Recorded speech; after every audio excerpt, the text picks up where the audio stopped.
চাওয়ার মতো আল্লাহর কাছে চাইতে হবে। কিভাবে চাবেন? বিনয়ের সাথে চাবেন, আর ইয়াকিন রাখবেন আমার দোয়া আল্লাহ কবুল করবেই। উদুল্লাহ ওয়া আনতুম মুকিনুনা বিল ইজাবা, এমন ভাবে আল্লাহর কাছে চাও যে তুমি নিশ্চিত আমার দোয়া আল্লাহ কবুল করবেনই।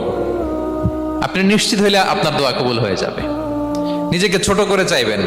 ফাসআলুল্লাহ বিবুতুনি আকুফিকুম, বিষ্ণু বলেন তোমাদের হাতের তালুগুলো উপরের দিকে। ভিক্ষুকরা যেমনি চায়, স্যার 2 দিন ধরে কিছু খাই নাই স্যার, 2টা টাকা দেন, এই যে এইভাবে যে চায় হাত পাতে, এরকম হাতের তালুগুলো উপরের দিকে করে ভিক্ষুকের মতো আল্লাহর কাছে চাও। হাত তুলে চাও, হাত না তুলেও দোয়া করা যায়, হাত তুলেও করা যায়, কিন্তু বিষ্ণু বলেন হাত তুলে চাও।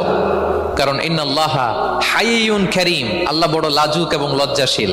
বান্দা যখন হাত তুলে ভিক্ষুকের মতো কিছু চায়, ওই হাত খালি হাতে ফিরিয়ে দিতে আল্লাহ লজ্জা লাগে। খালি হাতে ফিরিয়ে দিতে আল্লাহ লজ্জা পান।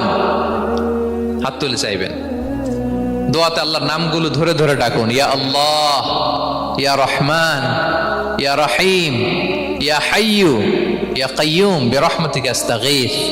আল্লাহর নাম ধরে ধরে চান, ওই দোয়া আল্লাহ কবুল করবেন। বিশ্বনবীর উপর দুরূদ পড়েন। যে বিশ্বনবীর উপর দুরূদ পড়ে না, ওই দোয়া আল্লাহর কাছে কবুল হয় না, এটা আকাশে পেন্ডিং থাকে।